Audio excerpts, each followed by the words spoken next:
ನಮಸ್ಕಾರ. ನಾನು ಮಹದೇವಗೌಡ, ಸ್ವಾಭಿಮಾನಿ ಸಾಕ್ಷ್ಯ ಸುದ್ದಿ ಸಂಸ್ಥೆಯ ಮುಖ್ಯಸ್ಥ. ಇವತ್ತು ನಮ್ಮ ಜೊತೆ ಸನ್ಮಾನ್ಯ ಚೀನರಾವ್ ಸಾಹೇಬರಿದ್ದಾರೆ. ಅಖಿಲ ಭಾರತ ದಲಿತ ಕ್ರಿಯಾ ಸಮಿತಿಯ ರಾಷ್ಟ್ರಾಧ್ಯಕ್ಷರಿದ್ದಾರೆ. ಜೊತೆಗೆ ಈ ಅಂಬೇಡ್ಕರ್ ಅನ್ನೋ ವಿಚಾರಗಳಲ್ಲಿ ಸಾಕಷ್ಟು ಅವರು ಅಧ್ಯಯನ ಮಾಡಿದಂಥವರು.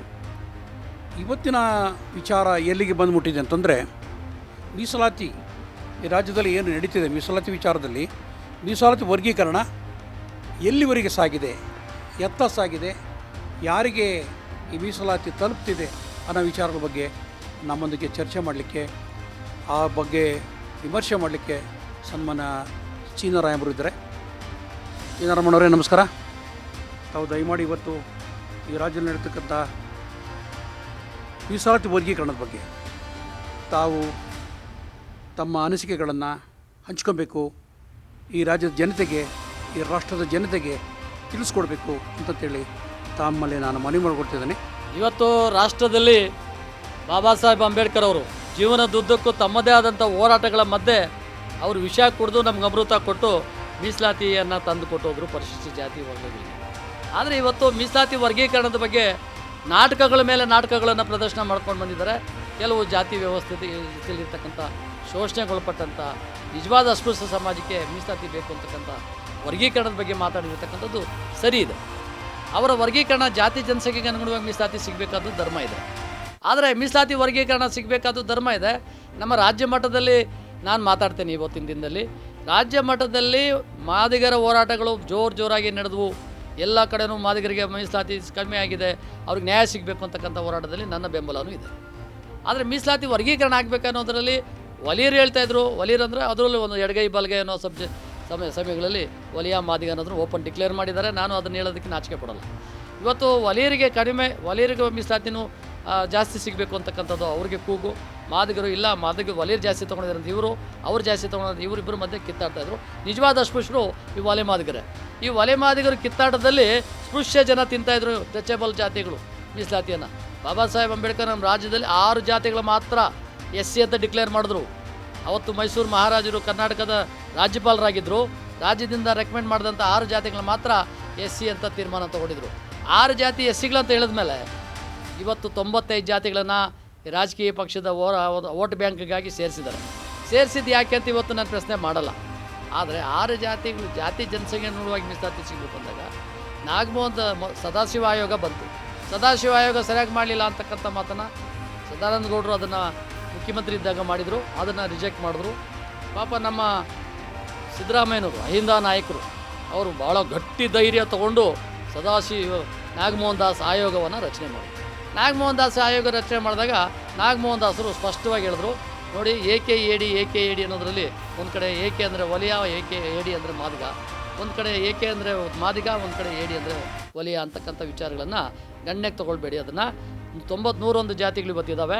ಅದರಲ್ಲಿ 99 ಜಾತಿಗಳನ್ನು ಮಾತ್ರನೇ ತೊಗೊಳ್ಬೇಕು, 2 ಜಾತಿಗಳನ್ನು ದೂರ ಇಡಿ, ಅದು ಅವರ ಮೂಲ ಜಾತಿಗಳನ್ನು ಸೇರಿಸಿ ಅಂತ ಹೇಳಿದ್ರು. ಮೂಲ ಜಾತಿ ಸೇರಿಸಿ ಅಂತಂದಾಗ ಈ ಮೂಲ ಜಾತಿಗಳನ್ನು ಅಂದರೆ ಸುಳ್ಳು ಜಾತಿ ಪತ್ರಗಳು ತೊಗೊಂಡಂಥವ್ರ ಸಂಖ್ಯೆ 4 ಲಕ್ಷ ಜನ ಇದ್ದಾರೆ. ಅವರು ಮೂಲ ಜಾತಿ ಹೇಳಲೇ ಇಲ್ಲ ಎಲ್ಲೂ.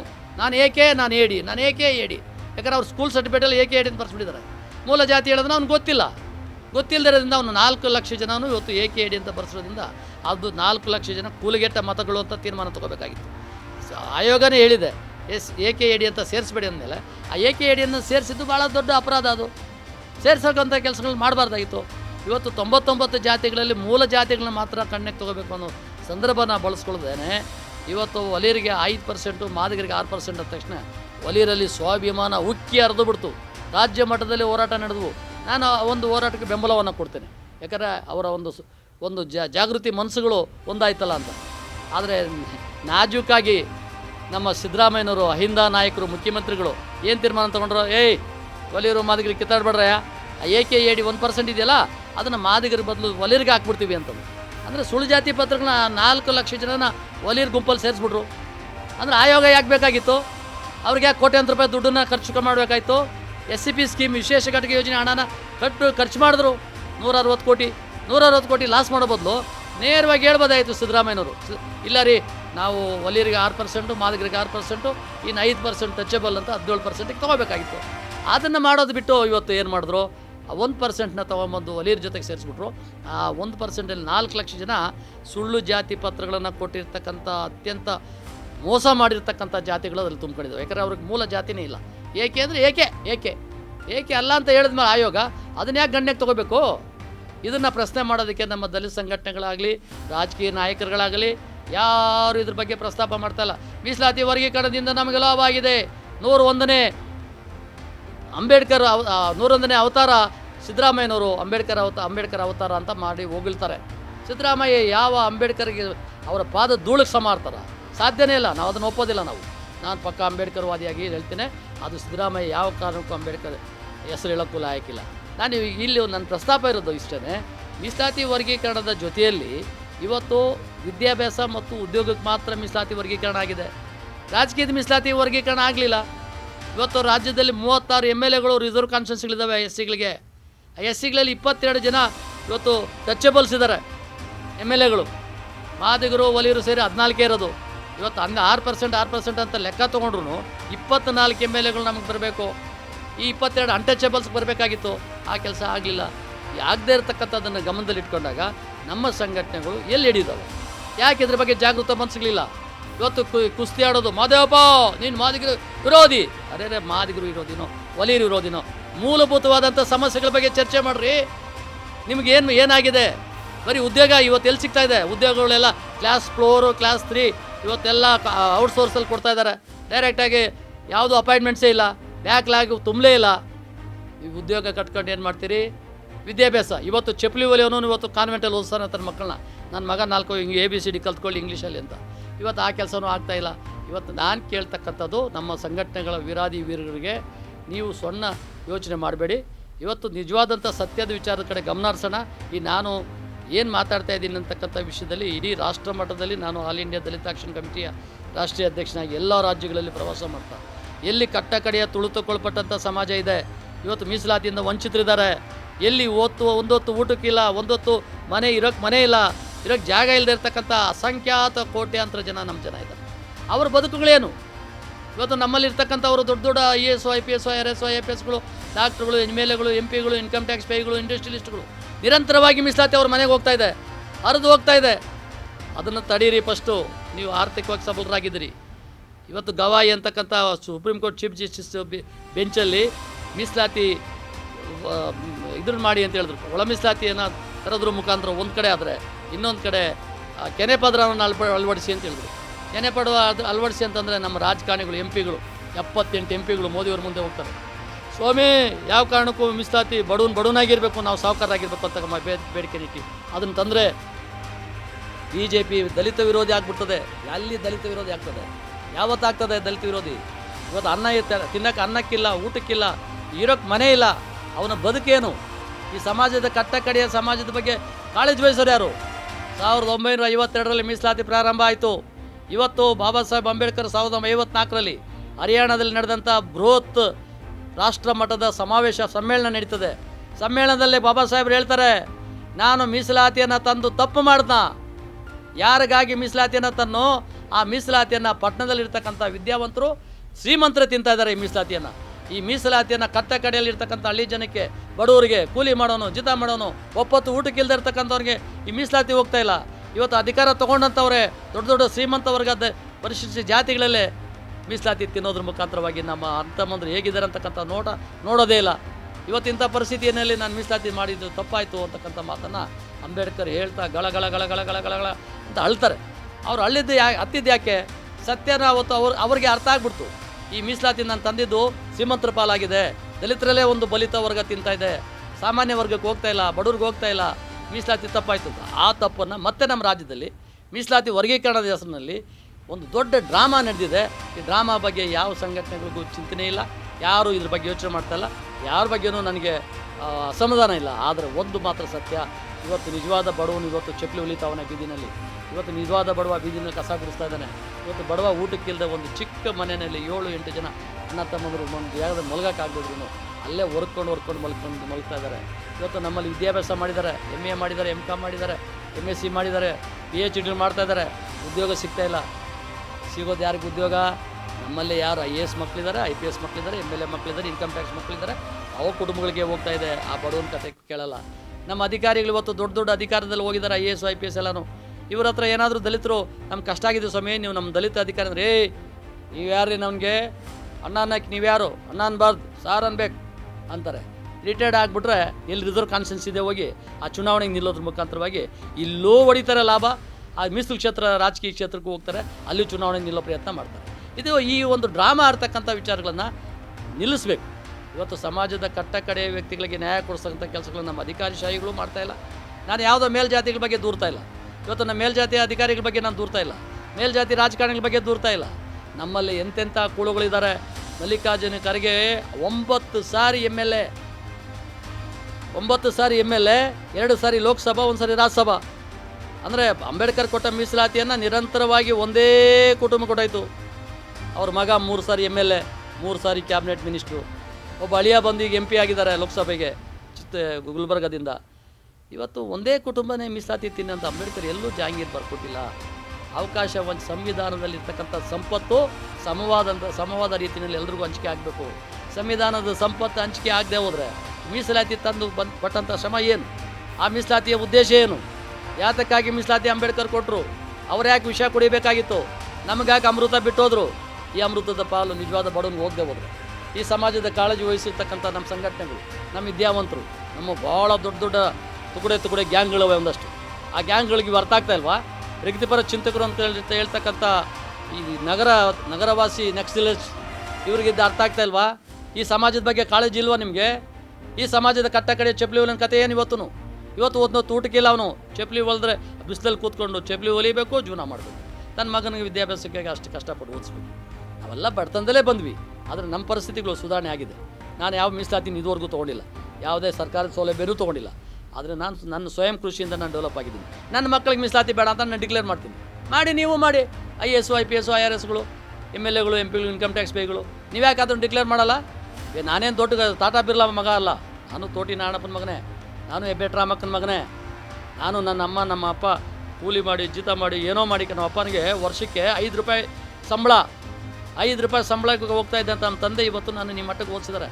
ವರ್ಷಕ್ಕೆ 5 ರೂಪಾಯಿ ಅಂತ ಬಡವನ ಮನೆಯಲ್ಲಿ ಹುಟ್ಟಿದಂಥ ನಾನು ಇವತ್ತು ರಾಷ್ಟ್ರ ಮಟ್ಟದಲ್ಲಿ ಸಂಘಟನೆ ಕಟ್ಟಿದ್ದೀನಿ. ರಾಷ್ಟ್ರ ಮಟ್ಟದಲ್ಲಿ ಸಮಾಜನ ಬದಲಾವಣೆ ಮಾಡೋ ಪ್ರಯತ್ನ ಮಾಡ್ತಾ ಇದ್ದೇನೆ.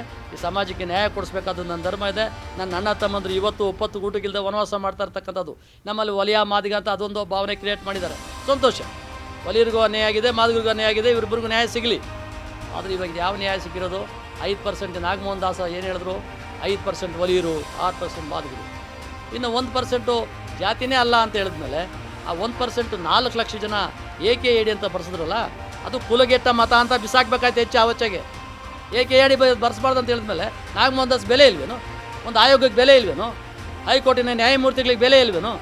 ನ್ಯಾಯಮೂರ್ತಿಗಳು ಏನೋ TAD ಸಿಕ್ತು, ಒಂದು ಏನೋ ವರದಿ ಕೊಟ್ಟರು, ಹೋದರು. ಮುಖ್ಯಮಂತ್ರಿಗಳು ಅದನ್ನು ಕಿತ್ತು ಕಸದ ಬುಟ್ಟಿಗೆ ಎಸೆದ್ಬಿಟ್ರು. ನೀನು ಕೊಟ್ಟರೋ ವರದಿ ನನಗೆ ಬೇಕಾಗಿಲ್ಲ, AKADನ ಒಲಿರ್ ಬಲಗೈನವ್ರು ಸೇರಿಸ್ಬಿಡ್ತೀವಿ, ಒಲಿರ್ ಸೇರಿಸ್ಬಿಡ್ತೀವಿ ಅಂತ ಸೇರಿಸ್ಬಿಟ್ರು. ಇದನ್ನು ಆನಂದ ಪಟ್ಬಿಟ್ರು. ಒಲಿಯರು ಖುಷಿ ಆಗ್ಬಿಟ್ರು, ಸುಮ್ಮನೆ ಆಗ್ಬಿಡು. ಈ 4 ಲಕ್ಷ ಜನ ಸುಳ್ಳು ಜಾತಿ ಪತ್ರ ತೊಗೊಂಡಿರ್ತಕ್ಕಂಥವ್ರೆ. ಅವ್ರಿಗೆ ಮೂಲ ಜಾತಿ ಇಲ್ಲ. ಮೂಲ ಜಾತಿ ಇದ್ದರೆ ಬರ್ಸಿ, ಇವತ್ತು ಬರ್ಸಿ. 4 ಲಕ್ಷ ಜನ ಇನ್ಸ್ಪೆಕ್ಷನ್ ಆಗಲಿ. ಎಷ್ಟು ಜನ ಅಧಿಕಾರಿಗಳು ಸರ್ಕಾರಿ ಅಧಿಕಾರ ತೊಗೊಂಡಿದ್ದಾರೆ ಸರ್ಕಾರದಲ್ಲಿ, ಇವತ್ತು ಹೋಗಿ ಅವ್ರನ್ನ ಪರೀಕ್ಷೆ ಮಾಡಿಸಿ ಅವ್ರ ಮೂಲ ಜಾತಿಗಳು ತೊಗೊಂಡೋಗಿ. ಯಾವುದೋ ಹಿಂದುಳಿದ ಜಾತಿಗಳು, ಯಾವುದೋ ಮೇಲ್ವರ್ಗ ಜಾತಿಗಳು AKAD ಬರ್ಸಿ ಉದ್ಯೋಗ ತೊಗೊಂಡು ಇವತ್ತು ಬೆನಿಫಿಟ್ಗಳು ತಿಂತಾ ಇದ್ದಾರಲ್ಲ, ಇದ್ರ ಬಗ್ಗೆ ಕಾಳಜಿ ಬೇಡವಾ ನಮ್ಮ ಸಂಘಟನೆಗಳಿಗೆ? ನಮ್ಮ ಸಂಘಟನೆಗಳಿಗೆ ಏನಾದರೂ ಹೇಳಿದ್ರೆ ಅವರೇ ಚಿನ್ನಾರಾಮ್ ಅವರೇ ನೀವು BJPಯಲ್ಲಿದ್ದೀರಿ, ಮೀಸಲಾತಿನೇ ಬೇಡ ಅನ್ನೋಕ್ಕೇನೋ ಹೊಟ್ಟಿದ್ದೀರ. ನಾನು ಯಾಕ್ರಿ ಮೀಸಲಾತಿ ಬೇಡ ಅಂತೇಳಿ? ಎತ್ತೋಳ ಕಷ್ಟ ಎತ್ತೋಳಿಗೆ ಗೊತ್ತಿದೆ. ನೋವನ್ನು ಅನುಭವಿಸಿ ಬಂದಿರತಕ್ಕಂಥ ನಾನು ಈ ಸಮಾಜದ ಕಟ್ಟ ಕಡೆ ಸಮಾಜಕ್ಕೆ ಸಿಗಬೇಕಾದ ನ್ಯಾಯ ಸಿಗಲೇಬೇಕು. ಆ ವಿಷಯದಲ್ಲಿ ನನ್ನ ಹೋರಾಟಗಳು ನಡೀತವೆ ನಿರಂತರವಾಗಿ. ಎಷ್ಟೇ ಬೆದರಿಕೆಗಳು ಬರಲಿ, ಎಷ್ಟೇ ಕೊಲೆ ಬೆದರಿಕೆಗಳು ಬಂದಿದ್ದಾವೆ. ನನಗೆ ಎಷ್ಟೋ ಜನ ಅಟ್ಯಾಕ್ ಮಾಡೋಕ್ಕೆ ಪ್ಲ್ಯಾನ್ ಮಾಡ್ತಾರೆ. ನನ್ನ ಆಫೀಸ್ಗೆ ಯಾರೋ ಬರ್ತಾರೆ, ಯಾವುದೋ ಒಂದು ಯಾರನ್ನೋ ಕಳಿಸೋದು, ಆ ಕೆಲಸ ಮಾಡಿಸ್ಕೊಡಿ, ಇಷ್ಟು ಕಾಸು ಕೊಡ್ತೀವಿ ಅನ್ನೋದು. ಯಾವುದೋ ಒಂದು ಹುಡುಗಿ ಬರ್ತಾಳೆ, ಸರ್ ನಮ್ಮದು ಕಾರ್ಯಕ್ರಮ ಇದೆ ಸರ್, ನೀವು ಬರಬೇಕು ಅನ್ನೋದು. ಯಾವ ರೀತಿ ಟ್ರ್ಯಾಪ್ ಮಾಡಬೇಕಂತ ನನ್ನ ಹತ್ರ ಪ್ಲ್ಯಾನ್ ಮಾಡ್ಕೊಂಡು ಬರ್ತಾರೆ. ಯಾವುದು ನನ್ನ ಹತ್ರ ನಡೆಯೋದಿಲ್ಲ. ನಾನು ಎಲ್ಲ ಅಕ್ಕ ತಂಗಿ, ನನ್ನ ತಂಗಿಯರನ್ನ ಅಕ್ಕಂದಿರನ್ನ ಹೆಣ್ಮಕ್ಳನ್ನ ಅಕ್ಕ ತಂಗಿ ಅಂತ ಕರಿತೀನಿ. ಹೆಸರು ಹಿಡಿದು ಇವತ್ತಿಗೂ ನಾನು ಮಾತಾಡಿಲ್ಲ. ಏನಮ್ಮ ಅಂತೀನಿ, ಏನಕ್ಕ ಅಂತೀನಿ, ಏನು ತಂಗಿ ಅಂತೀನಿ, ಏನು ದೊಡ್ಡಮ್ಮ ಅಂತೀನಿ, ಚಿಕ್ಕಮ್ಮ ಅಂತೀನಿ. ಇದು ನನ್ನ ಬಾಲ್ಯದಿಂದ ಕಲ್ತಿರ್ತಕ್ಕಂಥ ಭಾಷೆ ನಂದು. ಹಾಗಾಗಿ ಇವತ್ತು ನಾನು ಕೇಳೋದು ಇಷ್ಟನೇ, ಬಾಬಾ ಸಾಹೇಬರೇ ಇಲ್ಲ ಅಂದರೆ ನಾವ್ಯಾರು? ಈ ಜಗತ್ತಲ್ಲಿ ನಾವು ಏನಕ್ಕೂ ಉಪಯೋಗ ಇರ್ತಾ ಇರಲಿಲ್ಲ. ಇಂಥ ಪರಿಸ್ಥಿತಿನಲ್ಲಿ ಸಮಾಜದ ಕಟ್ಟಕಡೆಯ ವ್ಯಕ್ತಿಗಳಿಗೆ ನ್ಯಾಯ ಕೊಡಿಸ್ಬೇಕು. ಆ ದಿಕ್ಕಿನಲ್ಲಿ ನಾನೊಂದು ವಿಶೇಷವಾದಂಥ ಹೋರಾಟಗಳನ್ನು ರಾಷ್ಟ್ರ ಮಟ್ಟದಲ್ಲಿ ಮಾಡ್ತಾ ಇದ್ದೇನೆ. ಈ ಹೋರಾಟಕ್ಕೆ ನಮ್ಮ ಸ್ವಾಭಿಮಾನಿ ಚಾನಲ್ನ ನನ್ನ ಸಹೋದರು ಹಿರಿಯ ಅಣ್ಣ ನಮಗೆಲ್ಲ ಬೆಂಬಲವಾಗಿ ನಿಂತಂಥವರು. ಇವತ್ತು ಅಣ್ಣ ತಮ್ಮಂದ್ರ ಮಧ್ಯೆ ಸಂಬಂಧಕ್ಕಿಂತನೂ ನಾವು ಇಷ್ಟೆಲ್ಲ ಬೆಳೆಯೋದಕ್ಕೆ ಕಾರಣಕರ್ತರು. ಮತ್ತು ಅಖಿಲ ಭಾರತ ಅಂಬೇಡ್ಕರ್ ಪ್ರಚಾರ ಸಮಿತಿ ರಾಜ್ಯಾಧ್ಯಕ್ಷರಾಗಿ ಮಹದೇವಗೌಡರನ್ನ ನಾನು 15 ವರ್ಷಕ್ಕೆ ಹಿಂದೆಯೇ ನೇಮಕ ಮಾಡಿದ್ದೇನೆ. ಅವರು ದಲಿತರ ಪರವಾಗಿ, ಶೋಷಿತರ ಪರವಾಗಿ ನಿರಂತರವಾಗಿ ನಮ್ಮ ಜೊತೆಯಲ್ಲಿದ್ದಾರೆ. ಅವರು ಇವತ್ತೊಂದು ಸ್ವಾಭಿಮಾನಿ ಚಾನಲ್ ಮಾಡೋದ್ರಿಂದ ನನಗೆ ಭಾಳ ಸಂತೋಷ ಆಗಿದೆ. ಈ ಸ್ವಾಭಿಮಾನಿ ಚಾನಲ್ ಇವತ್ತು ನೋಡಿ ಭಾಗಮಂಡಲದಲ್ಲಿ ಇವತ್ತು ಕಾವೇರಿ ನದಿಯ ಉಗಮ ಆಗಿದೆ. ಇವತ್ತು ಉಗಮ ಆಯಿತು 11:30 12 ಗಂಟೆ. ಇವತ್ತು ಅಲ್ಲಿ ಚಿಕ್ಕ ಒಂದು ತಂಬಿಗೆ ಅಷ್ಟು ಬರ್ತಕ್ಕಂಥ ನೀರು ಸಮುದ್ರ ಸೇರ್ತದೆ. ಇವತ್ತು ಎಷ್ಟು 4 ರಾಜ್ಯಗಳನ್ನು ಮೆಟ್ಟಿ ನಿಲ್ತಾ ಇದೆ. ಕಾವೇರಿ ಗಲಾಟೆಗಳನ್ನು ನೀವು ಗಮನಿಸಿದಿರಿ. ಇವತ್ತು ಒಳ್ಳೆ ದಿನದಲ್ಲಿ ಇವತ್ತು ಅದು ಚಿಕ್ಕದೇ ಆದ್ರೂ ಇವತ್ತು ಸ್ವಾಭಿಮಾನಿ ಚಿಕ್ಕ ಚಾನಲ್ ಇರ್ಬೋದು, ಇವತ್ತು ಸೆಟ್ಲೈಟ್ ಚಾನಲ್ ಆಗೇ ಆಗ್ತದೆ. ಇವತ್ತು ರಾಜ್ಯದ ಜನತೆಗೆ ನ್ಯಾಯ ಕೊಡಿಸ್ತಕ್ಕಂಥ ಕೆಲಸ ಮಾಡಲಿ. ನಾನು ಮಾದೇಗೌಡರನ್ನ ಮತ್ತೊಂದು ಸಾರಿ ಅಭಿನಂದಿಸ್ತೇನೆ. ಇದನ್ನು ನಾನು ರಮಣರು ನಿಮ್ಮ ಆಶೀರ್ವಾದ ಇರಲಿ. ಯಾವತ್ತು ಈ ದೇಶದಲ್ಲಿ ಏನಾಗಿದೆ, ನಾವು ನೀವು ಬೆಳೆದು ಬಂದಿದ್ದು ಸತ್ಯ ಧರ್ಮಗಳು ನಮ್ಮನ್ನು ಕಾಪಾಡ್ತವೆ.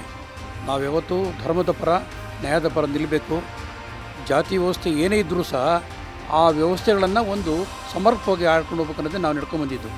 ಇವತ್ತು ಯಾರು ನಿಮ್ಮ ಸ್ನೇಹಿತರಾಗಿದ್ದರು, ನಮ್ಮ ಸ್ನೇಹಿತರಾಗಿದ್ದರು, ಇವತ್ತು ಯಾರ್ಯಾರು ಅದನ್ನು ಪಾಲನೆ ಮಾಡ್ಕೊಂಬಂದರು, ಯಾರ್ಯಾರು ಅದನ್ನ ವಿಚಾರದಲ್ಲಿ ಒಂದು ಒಳ್ಳೆ ರೀತಿಯಲ್ಲಿ ನೋಡ್ರು, ಯಾರೂ ಹಿಂದೆ ಹೋಗಲಿಲ್ಲ.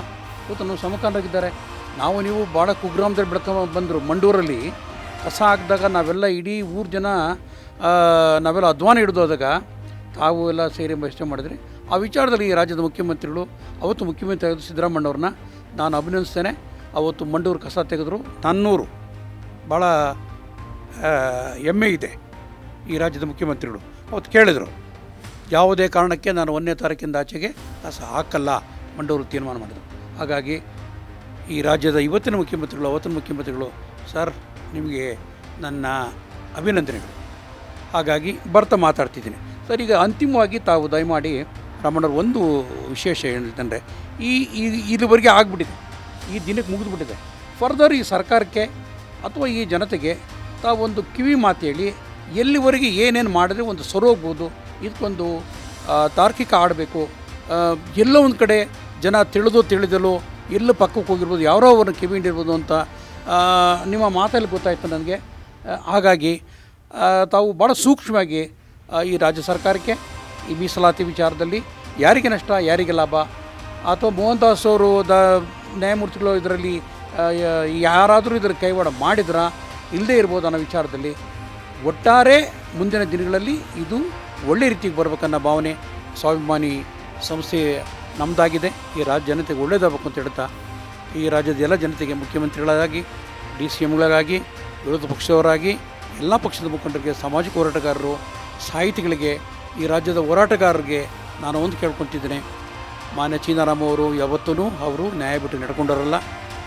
ಆದರೆ 2 5 ಬೆರಳು ಒಂದು ಸಮ ಇರಲ್ಲ. ಆದರೆ ನನ್ನ 70 ವರ್ಷ ಈ ಸಂದರ್ಭದಲ್ಲಿ ನಾನು ನೋಡಿದಂಥ ವ್ಯಕ್ತಿ ಅಂತಂದರೆ ಅವ್ರು ಯಾವತ್ತೂ ಬೇರೆ ವಿಚಾರದಲ್ಲಿ ಆಗ್ಬೋದು, ಯಾವುದೇ ವಿಚಾರದಾಗಲಿ ನ್ಯಾಯ ಬಿಟ್ಟು ನಡೆದಿಲ್ಲ ಅನ್ನೋ ವಿಚಾರ ನಾನು ಹೇಳ್ತಾ, ಅಂತಿಮವಾಗಿ ತಾವು ದಯಮಾಡಿ ಅದಕ್ಕೊಂದು ತಮ್ಮ ಬಹಳ ಒಳ್ಳೆ ಸಲಹೆ ಕೊಡಬೇಕು ಸರ್ಕಾರಕ್ಕೆ, ಈ ಜನತೆಗೆ ಅಂತ ನಾನು ಮನವಿ ಮಾಡ್ಕೊಳ್ತೀನಿ ಮತ್ತೊಮ್ಮೆ. ಇವತ್ತು ಮಹದೇವಗೌಡರನ್ನ ಮತ್ತೊಂದು ಸರಿ ಅಭಿನಂದಿಸ್ತಾ, ಇವತ್ತೇನು ನಾಗಮೋಹನ್ ದಾಸರ ವರದಿ ಏನಿದೆ, ಈ ವರದಿಯಲ್ಲಿ ನ್ಯಾಯ ಸಿಕ್ಕಿಲ್ಲ. ಇದರಲ್ಲಿ ಅಸಹಾಯಕ ಸ್ಥಿತಿಯಲ್ಲಿರ್ತಕ್ಕಂಥ ಅಲೆಮಾರಿ ಸಮಾಜಕ್ಕೆ ಅವನ್ನ ತಗೊಂಡು ಟಚಬಲ್ ಜಾತಿಗಳಲ್ಲಿ ಸೇರಿಸ್ಬಿಟ್ಟಿದ್ದಾರೆ. ಅಲೆಮಾರಿ ಜನ ಒಂದು ಊರಿನಲ್ಲಿ ಉಳಿಯೋ ಜನ ಅಲ್ಲ. ಅವರು ಊರಿಂದ ಊರು ಅಲಿತಾ ಇರ್ತಾರೆ. ಒಬ್ಬ ಗ್ರ್ಯಾಜುಯೇಟ್ ಸಿಕ್ಕಲ್ಲ, ಅಲ್ಲಿ ಒಬ್ಬ IAS ಸಿಕ್ಕಲ್ಲ, ಒಬ್ಬ IPS ಸಿಕ್ಕಲ್ಲ. ಅಂಥವ್ರನ್ನ 1% ಅಂತ ಅವ್ರಿಗೆ ಹೇಳ್ಬಿಟ್ಟು ನೀವು 5% ಜನದಲ್ಲಿ ಸೇರಿಸಿದ್ರೆ ಅದು ಭಾಳ ಘೋರ ಅನ್ಯಾಯ. ಅವ್ರಿಗೆ ಪ್ರತ್ಯೇಕವಾಗಿ ಕೊಡಿ. ಅವ್ರಿಗೆ ಏನು ಕೊಡಬೇಕು, ಅಲೆಮಾರಿ ಸಮಾಜಕ್ಕೆ ಏನು ಸಿಗಬೇಕು, ನ್ಯಾಯ ಸಿಗಲಿ, ಅದು ತಪ್ಪಾಗಲ್ಲ. ಆದರೆ ನೀವು ಟಚಬಲ್ ಸಮಾಜಕ್ಕೆ ಸೇರಿಸ್ಬಿಟ್ಟಿದ್ರಿ. ಉದಾಹರಣೆಗೆ ಇವತ್ತು ST ಸಮಾಜ ಇದೆ. ST ಸಮಾಜದಲ್ಲಿ 56 ಜಾತಿಗಳಿದೆ. 56 ಜಾತಿಗಳಿದ್ದು ಇರೋಂಥ ಸಮಾಜಕ್ಕೆ 16 MP ಗಳಿದ್ದಾವೆ, 16 MLA 16 MLA ಮೀಸಲು ಕ್ಷೇತ್ರಗಳು ST ಸಮಾಜಕ್ಕಿದೆ. ಇವತ್ತು 56 ಜಾತಿಗಳಲ್ಲಿ ಇರಬೇಕಾದಂಥ ಎಮ್ ಎಲ್ ಎಗಳು ಬರೀ ವಾಲ್ಮೀಕಿ ಸಮಾಜದ ಎಮ್ ಎಲ್ ಎಗಳು ಮಾತ್ರ 16 ಜನ ಗೆದ್ದಿದ್ದಾರೆ. ಬೇರೆಯವರಿಗೆ ಅವಕಾಶನೇ ಸಿಕ್ಕಲಿಲ್ಲ, ಅಲ್ಲಿ ಸಾಮಾಜಿಕ ನ್ಯಾಯ ಸಿಗಲಿಲ್ಲ, ಅವ್ರಿಗೆ ಅನ್ಯಾಯ ಆಗಿದೆ. ಇನ್ನು 55 ಜಾತಿ ಎಲ್ಲಿ ಹೋಗ್ಬೇಕು? ಯಾವತ್ತು ಎಮ್ ಎಲ್ ಎ ಆಗಬೇಕು ಅವರು, ಯಾವತ್ತು MLC ಆಗಬೇಕು, ಯಾವತ್ತು ರಾಜ್ಯಸಭಾ ಆಗಬೇಕು, ಯಾವತ್ತು ಲೋಕಸಭಾ ಆಗಬೇಕು? ಅವರು ಜನರಲ್ಲೂ ನಿಂತಿದ್ದಾರೆ ವಾಲ್ಮೀಕಿ ಸಮಾಜ. ನಾನಾದರೂ ಜನರಲ್ ನಿಂತವ್ರ ಬಗ್ಗೆ ನಾನು ಮಾತಾಡೋಲ್ಲ. ಇವತ್ತು ಮಧುಗಿರಿಯಲ್ಲಿ ರಾಜಣ್ಣ ಗೆದ್ದವ್ರೆ, ಈ ಕಡೆ ಬೇರೆ ಬೇರೆ ಸತೀಶ್ ಜಾರಕಿಹೊಳಿ ಗೆದ್ದಿದ್ದಾರೆ. ಇವರೆಲ್ಲ ಅವ್ರು ಸ್ವಯಂ ಸ್ಫೂರ್ತಿಯಿಂದ ಸ್ವಯಂ ಸಾಮರ್ಥ್ಯದಿಂದ ಗೆದ್ಕೊಂಡಿದ್ದಾರೆ ST ಸಮಾಜದವರೇ ನಾಯಕರು, ಅಂದರೆ ವಾಲ್ಮೀಕಿಗಳು. ಆದರೆ ಈ ಒಲಿರು ಮಾದಿಗರಿಗೆ ಆದಂಥ ಅನ್ಯಾಯಗಳ ಬಗ್ಗೆ ಮಾದಿಗರು 6% ಆನಂದ ಕುಣಿದಾಡ್ತಾರೆ ಬೀದಿಗಳಲ್ಲಿ ಬಟ್ಟೆಗಳು ಬಿಚ್ಚಿ. ಏನಾಗಿದೆಯಪ್ಪ ನಿಮಗೆ? ಇವತ್ತು ರಾಜಕೀಯ ಮೀಸಲಾತಿ ಬಗ್ಗೆ ಯಾಕೆ ಕೇಳ್ತಾ ಇಲ್ಲ ನೀವು? ರಾಜಕೀಯ ಮೀಸಲಾತಿ ಬೇಡವಾ ನಮಗೆ? ರಾಜಕೀಯ ಮೀಸಲಾತಿ ಬಾಬಾ ಸಾಹೇಬ್ ಅಂಬೇಡ್ಕರ್ ಹೇಳ್ತಾರೆ, ರಾಜಕೀಯ ಅಂತಕ್ಕಂಥದ್ದು ಒಂದು ವೆಪನ್, ಅದೊಂದು ಅಸ್ತ್ರ. ನೀವು ಯಾವ ಪಾರ್ಟಿಯಲ್ಲಿ ಇರ್ತೀರ ನಮಗೆ ಮುಖ್ಯ ಅಲ್ಲ. ರಾಜಕೀಯ ಅಧಿಕಾರಗಳನ್ನು ರಾಜ್ಯಸಭಾ, ಲೋಕಸಭೆ ಮತ್ತು ವಿಧಾನಸಭೆಯಲ್ಲಿ ನೀವು ಚರ್ಚೆ ಮಾಡಬೇಕು. ಈ ಸಮಾಜಕ್ಕೆ ನ್ಯಾಯ ಕೊಡಬೇಕು. ಎಲ್ಲಾದರೂ ದೌರ್ಜನ್ಯಗಳಾದರೆ, ಅನ್ಯಾಯಗಳಾದರೆ ಕಾಪಾಡಬೇಕು ಅಂತ ಹೇಳಿದ್ರು. ಕಂಬಾಲಪಲ್ಲಿಯಲ್ಲಿ 8 ಜನ ಜೀವಂತವಾಗಿ ಸುಟ್ಟಾಗ ಗೃಹ ಮಂತ್ರಿ ಆಗಿದ್ದರು ಮಲ್ಲಿಕಾರ್ಜುನ್ ಖರ್ಗೆ ಅವರು. ಬಾಬಾ ಸಾಹೇಬ್ರ ಉದ್ದೇಶ ಏನು? ಮೀಸಲು ಕ್ಷೇತ್ರ ಕೊಟ್ಟಿದ್ದು ಧ್ವನಿ ಇಲ್ದವ್ರ ಪರವಾಗಿ ವಿಧಾನಸಭೆಯಲ್ಲಿ ಚರ್ಚೆ ಮಾಡಿ ಆ ಧ್ವನಿ ಇಲ್ಲದ ಸಂವಿಧಾನಬದ್ಧವಾದ ಹಕ್ಕುಗಳನ್ನು ನ್ಯಾಯ ಕೊಡಿಸಿ ಅಂತೇಳಿ ಅವರಿಗೆ ನಿಮಗೆ MLA ಸೀಟ್ ಕೊಡಿಸಿದ್ದು, ರಿಸರ್ವೇಷನ್ ಕೊಟ್ಟಿದ್ದು. ಆವಾಗ ಹೋಮ್ ಮಿನಿಸ್ಟರ್ ಆಗಿದ್ರಿ ನೀವು. ಸ್ಥಳಕ್ಕೆ ಹೋಗೋದಿಲ್ಲ ನೀವು. ಮಲ್ಲಿಕಾರ್ಜುನ್ ಖರ್ಗೆ ಸ್ಥಳಕ್ಕೆ ಹೋಗೋದಿಲ್ಲ. ಅದನ್ನು ನೆನೆಸ್ಕೊಂಡ್ರೆ ಕಣ್ಣಲ್ಲಿ ನೀರು ಬರ್ತದೆ. ಆ ಕ್ಷೇತ್ರದ MP ಇನ್ನೊಬ್ರು ಇದ್ದಾರೆ, 7 ಸಾರಿ ಗೆದ್ದಂಥ KH ಮುನಿಯಪ್ಪ. ಚಿಂತಾಮಣಿ ಪಕ್ಕದಲ್ಲಿ, ಚಿಂತಾಮಣಿಯಲ್ಲಿ ಐಬಿನಲ್ಲಿ ಕೂತ್ಕೊಂಡು ಕಾಫಿ ಬಿಸ್ಕೆಟ್ ತಿಂತೀರಿ, ಪತ್ರಕರ್ತರ ಜೊತೆಯಲ್ಲಿ ಸಂಭಾಷಣೆ ಮಾಡ್ತೀರಿ. ಸ್ಥಳಕ್ಕೆ ಯಾಕೆ ಹೋಗಲಿಲ್ಲ ನೀವು? ಆ ಜನ ನಿನ್ನ ಜನ ಅಲ್ವಾ? ಯಾವ ಜನನಾಗಿಲ್ಲ. ಇಡೀ ಪ್ರಪಂಚನೇ ಕಣ್ಣು ಬಿಟ್ಟು ನೋಡ್ತು ಕಂಬಾಲ್ಪಲ್ಲಿ ಅಂತ. ಸೋನಿಯಾ ಗಾಂಧಿಗೂ ವಿಷಯ ಗೊತ್ತಾಯಿತು. ಸೋನಿಯಾ ಗಾಂಧಿ ಡೆಲ್ಲಿಯಿಂದ ಬರ್ತಾಳೆ, ಕಂಬಾಲ್ಪಲ್ಲಿಯಲ್ಲಿ ಏನೋ ಘಟನೆ ಆಗಿದೆ, ಸುಟ್ಟಾಕಿದ್ದಾರೆ, ಮನುಷ್ಯರನ್ನ ಜೀವಂತವಾಗಿ ಸುಟ್ಟಿದ್ದಾರೆ, ಅಮಾನವೀಯ ಕೃತ್ಯ ನಡೆದಿದೆ ಅಂತ ಅಲ್ಲಿಂದ ಓಡಿ ಬರ್ತಾಳೆ. ಆವತ್ತು ನೀವು ಎಡಗಡೆ ಒಬ್ಬರು ಬಲಗಡೆ ಒಬ್ಬರು ಸರಿಗಿಡ್ಕೊಂಡು ಹೋಗ್ತಿರಲ್ಲ. ಈ ಬಾಬಾ ಸಾಹೇಬ್ರು ಇದಕ್ಕೇನ ನಿಮಗೆ ಮೀಸಲಾತಿ ಕೊಟ್ಟಿದ್ದು? 7 ಸಾರಿ MP ಆಗಿ ಗೆಲ್ಲೋದಕ್ಕೆ ಇದಕ್ಕೇನ ಕೊಟ್ಟಿದ್ದು ಅವಕಾಶ? 9 ಸಾರಿ MLA ಆಗಿ 2 ಸಾರಿ ಲೋಕಸಭಾ, 1 ಸಾರಿ ರಾಜ್ಯಸಭಾ ಆಗೋದಕ್ಕೆ ಇದಕ್ಕೇನ ಖರ್ಗೆ ಅವರೇ ನಿಮ್ಗೆ ಅವಕಾಶ ಕೊಟ್ಟಿದ್ದು? ನೀವು ಇದ್ರ ಬಗ್ಗೆ ಯಾಕೆ ಚರ್ಚೆ ಮಾಡಲ್ಲ? ನಾನು ನಿಮಗೆ ಕೇಳೋದು ಇಷ್ಟೇ, ಮೀಸಲಾತಿಯಿಂದ ಎಲ್ಲ ಸಂಪತ್ತನ್ನು ತಿಂದುಬಿಟ್ಟಿದ್ದೀನಿ. ಬಿಡಿ, ನಿಮ್ಮ ಅಣ್ಣ ತಮ್ಮಂದ್ರು ಅಕ್ಕ ತಂಗಿರು ಇದ್ದಾರೇನೋ, ಅವರು ಅವಕಾಶ ತೊಗೊಳ್ಳಿ. ನಮ್ಮ BJP ಪಾರ್ಟಿಯಲ್ಲಿ ರಮೇಶ್ ಜಿಗ್ಜಿನ್ಗಿ ಅಂತ ಒಬ್ಬರಿದ್ದಾರೆ. ನಾನು BJPಯಲ್ಲಿ ಇದ್ದೀನಿ. BJP ನಾನು ರಾಷ್ಟ್ರೀಯ ಪ್ರಧಾನ ಕಾರ್ಯದರ್ಶಿಯಾಗಿ ಕೆಲಸ ಮಾಡಿದ್ದೀನಿ SC ಮೋರ್ಚಾದಲ್ಲಿ. ಹಾಗಾಗಿ ನಾನು BJPಯವ್ರನ್ನೂ ಬಿಡೋದಿಲ್ಲ. ನಾನು BJPಯಲ್ಲಿ ಇರ್ತಕ್ಕಂಥ ನಮ್ಮ ರಮೇಶ್ ಜಿಗ್ಜಿನ್ಗಿ 7 ಸಾರಿ MP, ಕೇಂದ್ರ ಮಂತ್ರಿನೂ ಆಗಿದ್ದರು. ರಾಜ್ಯದಲ್ಲಿ 4 ಸಾರಿ MLA, 4 ಸಾರಿ ಗೃಹ ಮಂತ್ರಿ ಆಗಿದ್ರಿ, ಕಂದಾಯ ಮಂತ್ರಿ ಆಗಿದ್ರಿ, ಎಕ್ಸೈಸ್ ಮಿನಿಸ್ಟರ್ ಆಗಿದ್ರಿ. ಎಲ್ಲ ಅನುಭವಿಸಿರೋ ನೀವು, ನಿಮ್ಮ ಆರೋಗ್ಯ ಸರಿ ಇಲ್ಲ ಅಂದ್ರೂ ನಾನೇ MP ನಾನು ಬದುಕಿರೋವರೆಗೂ. ಅರೆ ಜಾಂಗೀರ್ದ ಹಾಕೊಂಡು ಕೂತ್ಕೊಳ್ಳೋದಕ್ಕೆ ಬಾಬಾ ಸಾಹೇಬ್ರು ಅನುಮತಿ ಕೊಟ್ಟಿದ್ದಾರ ನಿಮಗೆ? ಅನುಮತಿ ಕೊಟ್ಟಿದ್ದೆ ಇವತ್ತು 10 ವರ್ಷ. ರಾಜಕೀಯ ಮೀಸಲಾತಿ 10 ವರ್ಷ ಸಾಕು ಅಂದರು. ಆದರೆ ಅಂಬೇಡ್ಕರ್ ಭಾಳ ದೂರದೃಷ್ಟಿ ಇರೋಂಥವ್ರು. ನಿಮ್ಮಂಥವ್ರು ಹಿಂಗೆ ಸೇರ್ಕೊಂತೀರಾ, ಮತ್ತೆ ತಿರುಗಿ ಸಮಾಜಕ್ಕೆ ತೊಂದರೆ ಕೊಡ್ತೀರಾ ಅಂತೇಳಿ 10 ವರ್ಷ ಬದಲು ಎಲ್ಲಿವರೆಗೂ ಅಸ್ಪೃಶ್ಯತೆ ಇರ್ತದೆ ಅಲ್ಲಿವರೆಗೂ ಮೀಸಲಾತಿ ಮುಂದುವರಿಸಿ ಅಂದರು. ಆ ಆಧಾರದ ಮೇಲೆ ವೋಟ್ ಬ್ಯಾಂಕ್ ರಾಜಕಾರಣಕ್ಕೆ ಈ ಅಧಿಕಾರ ಮಾಡಿದಂಥ ಕಾಂಗ್ರೆಸ್ ಸರ್ಕಾರಗಳು ನಿರಂತರವಾಗಿ 95 ಜಾತಿ ಸೇರಿಸೋದ್ರ ಮುಖಾಂತರವಾಗಿ ಮುಂದೆ ತೊಗೊಂಡು ತೊಗೊಂಬಂದರು. 2020 ಮೀಸಲಾತಿ ಜನವರಿ 25ಗೆ ಅಂತ್ಯ ಆಯಿತು. ನರೇಂದ್ರ ಮೋದಿಯವರು 10 ವರ್ಷ ಎಕ್ಸ್ಟೆಂಡ್ ಮಾಡಿದ್ದಾರೆ. 2030 ಜನವರಿ 26ವರೆಗೂ 25ವರೆಗೂ ಇರ್ತದೆ. ಆದರೆ ಮತ್ತೆ 10 ವರ್ಷ ವಿಸ್ತರಣೆ ಆಗ್ತದೆ. ಮೋದಿಯವರೆಲ್ಲ ಆ ಜಾಗದಲ್ಲಿ ನ್ಯಾರೇ ಇದ್ರೂ ವಿಸ್ತರಣೆ ಆಗ್ತದೆ. ಫಲಾನುಭವಿಗಳು ಯಾರು? ಮತ್ತೆ ಇದೇ ಆಸಾಮಿಗಳೇ, ಇದೇ ಮೀಸಲಾತಿಯನ್ನು ಪಡ್ಕೊಂಡು ತಿಂದಂಥವ್ರೆ ಮತ್ತೆ ಮೀಸಲಾತಿಗೆ ಹೋಗ್ತಾರೆ. ಇದು ಆಗಬಾರ್ದು ಅನ್ನೋತಕ್ಕಂಥ ಒಂದು ಹೋರಾಟ, ಸಾಮಾಜಿಕ ಜ್ಞಾನ ಮತ್ತು ಸಾಮಾಜಿಕ ನ್ಯಾಯಕ್ಕಾಗಿ ಹೋರಾಟ ಮಾಡ್ತಕ್ಕಂಥ ಸಂಘಟನೆಗಳಿಗೆ ನಿಗಾ ಇರಬಾರ್ದೇನು? ಈ ಸಮಾಜದ ಕಡೆ ಸಮಾಜಕ್ಕೆ ಯೋಚನೆ ಮಾಡಿ ಅವ್ರಿಗೆ ನ್ಯಾಯ ಕೊಡಿಸ್ಬೇಕು ಅನ್ನೋದು ಬೇಡವಾ? ಅವತ್ತು ಒಬ್ಬ ಅಂಬೇಡ್ಕರ್ ಇಡೀ ಭಾರತ ದೇಶಕ್ಕೆ, ಅಖಂಡ ಭಾರತ ದೇಶಕ್ಕೆ ನ್ಯಾಯ ಕೊಡಿಸೋಂಥ ಕೆಲಸ ಮಾಡಿದ್ರು. ಇವತ್ತು ಇಷ್ಟು ಜನ ಇಷ್ಟು ಸಾಮಾಜಿಕ ನ್ಯಾಯಗಳು ಹೋರಾಟ ಮಾಡ್ತಕ್ಕಂಥ 100 ಸಾವಿರಾರು ಸಂಘಟನೆಗಳಿದ್ದಾವೆ. ರಾಷ್ಟ್ರದಲ್ಲಿ 10 100 ಸಂಘಟನೆಗಳು ಕಟ್ಟಿರ್ತಕ್ಕಂಥವ್ರು ಇದ್ದಾರೆ. ಇವತ್ತು ನಮ್ಮ ಪ್ರಶ್ನೆ ಇಷ್ಟೇ, ಹೊಟ್ಟೆ ತುಂಬಿರೋನ್ಗೆ ಊಟ ಸಿಗಬೇಕಾ, ಹೊಟ್ಟೆ ಹಸ್ದೋನ್ಗೆ ಊಟ ಸಿಗಬೇಕು ಅಂದರೆ ಪ್ರತಿಯೊಬ್ಬರು ಹೇಳ್ತಾರೆ ಹೊಟ್ಟೆ ಹಸ್ದೋನ್ಗೆ ಊಟ ಸಿಗಬೇಕು ಅಂತ. ಬಡ್ಕೊಂಡು ತಿಂದವ್ರೆ ಪುನಃ ತಿನ್ಕೊಂಡು ಹೋಗೋದ್ರಿಂದ ಬಡವ್ರ ಕತೆ ಏನು? ಆ ಸಮಾಜದ ಬದುಕು ಹೇಗೆ ಸುಧಾರಣೆ ಆಗಬೇಕು? ಆ ಸಮಾಜದ ಬದಲಾವಣೆ ಆಗಬೇಕಾದ್ರೆ ನಾವೇನು ಮಾಡಬೇಕು? ಇವತ್ತು ಸೋಷಿಯಲ್ ಮೀಡಿಯಾಗಳಿದ್ದಾವೆ, ಇವತ್ತು 100 ಚಾನಲ್ಗಳು ಬಂದುಬಿಟ್ಟಿದ್ದಾವೆ. ಇವತ್ತು ಸಾಮಾಜಿಕ ನ್ಯಾಯದ ಇವತ್ತು ಒಂದು ಸುದ್ದಿ ಆಯಿತು ಅಂದರೆ ಆಲ್ ಓವರ್ ದೇಶಕ್ಕೆ, ಪ್ರಪಂಚಕ್ಕೇ ಸುದ್ದಿ ಸೆಕೆಂಡ್ಗಳಲ್ಲಿ ಹೋಗ್ತದೆ. ಅವತ್ತು ಬಾಬಾ ಸಾಹೇಬ್ರು ಒಬ್ಬರು. ಅವತ್ತು ಆಕಾಶವಾಣಿ ಇದ್ದಿದ್ದು ಒಂದು ಆಕಾಶವಾಣಿಯಲ್ಲೂ ನಮ್ಗೆ ಅವಕಾಶ ಇಲ್ಲ. ಮೂಕನಾಯಕ ಅಂತ ಒಂದು ಪತ್ರಿಕೆ ಮಾಡ್ಕೊಂಡು ಅವರು ತಮ್ಮದೇ ಆದಂಥ ಧ್ವನಿಯನ್ನು ಎತ್ತಿ ರಾಷ್ಟ್ರ ಮಟ್ಟದಲ್ಲಿ ಹೋರಾಟ ಮಾಡಿದ್ರು.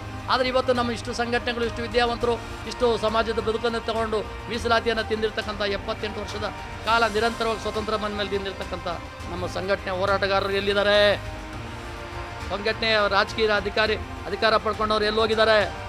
ನಿರಂತರವಾಗಿ ಮೀಸಲಾತಿ ತಿಂತಾ ಇದ್ದೀರಲ್ಲ, ನಿಮ್ಮ ಬದುಕು ಹೇಗೆ ಅಂತಕ್ಕಂಥ ವಿಚಾರಗಳನ್ನು ನಾನು ಯೋಚನೆ ಮಾಡಿ ಕೇಳಬೇಕಾಗ್ತದೆ. ಈ ಸಮಾಜದ ಕೊನೆಯ ಸಮಾಜಕ್ಕೆ ನ್ಯಾಯ ಕೊಡಿಸೋದು ಆಗಬೇಕಾಗಿತ್ತು. ಗ್ರೇಟರ್ ಬೆಂಗಳೂರು ಬಂತು.